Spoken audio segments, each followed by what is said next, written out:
नमस्कार मंडळी, स्वागत आहे तुमचं आपल्या नवीन एका व्हिडिओमध्ये। कधीतरी तुमच्याकडे जास्तीची भिजवलेली हरभरा डाळ राहिली असेल तर त्याच्यापासून आज आपण करणार आहे तिखट अशी आणि खमंग हरभरा डाळ, जी की दुकानात सुद्धा मिळते आणि खाऊच्या गाडीवर सुद्धा मिळते। त्यासाठीच मी इथे हरभरा डाळ ही रात्रभर भिजत घातली होती। साधारणतः ती 6 ते 7 तास तरी चांगली भिजली गेली पाहिजे।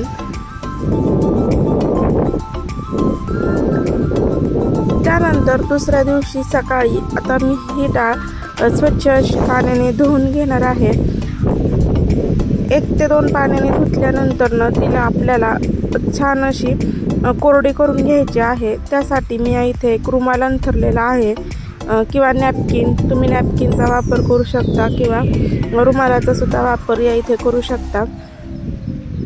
तर त्याच्यावर आपल्याला साधारण 10 मिनिटे तरी ही डाळ छान अशी पसरून ठेवायची आहे, जेणेकरून ती कोरडी होईल।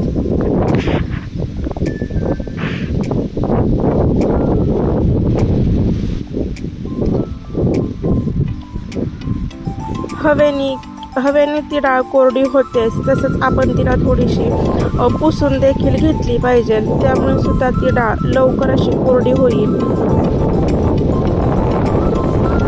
आता कढईमध्ये आपल्याला तेल चांगलं कडक गरम करून द्यायचं आहे आणि त्यामध्ये ही डाळ आपल्याला तळून घ्यायची आहे। तर अगदी डाळ खुसखुशीत अशी होण्यासाठी यामध्ये सोड्याचा सुद्धा वापर करतात, पण या इथे मी सोड्याचा वापर केलेला नाही, तरी सुद्धा मी केलेली डाळ अगदी खमंग खुसखुशीत अशी तयार झाली होती। ही डाळ तळताना आपल्याला गॅसची फ्लेम मोठी ठेवूनच तळायची आहे आणि त्यानंतर 1 ते 2 मिनिटं मोठ्या फ्लेमवर तळल्यानंतर आपल्याला गॅसची फ्लेम ही कमी करायची आणि त्यानंतर ही डाळ आपल्याला तळून घ्यायची आहे, जेणेकरून डाळ आतून सुद्धा छान अशी तळली गेली पाहिजे।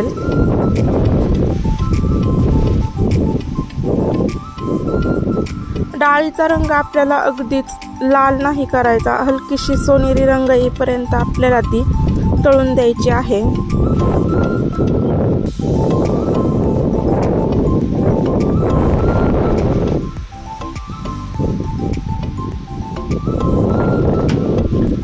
जेव्हा त्यावरचे जे बुडबुडे कमी होतील त्यावेळेस समजायचं की आपली डाळ छान अशी तळली गेलेली आहे।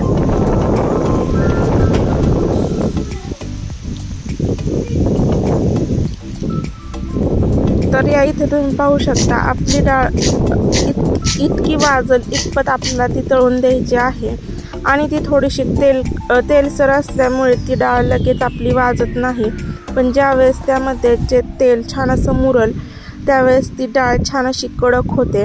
आता आपण त्यामध्ये टाकणार आहोत चवीनुसार मीठ आणि लाल तिखट। तर आता हे व्यवस्थित आपल्याला एकजीव करून घ्यायचं आहे आणि अशी ही आपली डाळ खाण्यासाठी तयार झालेली आहे।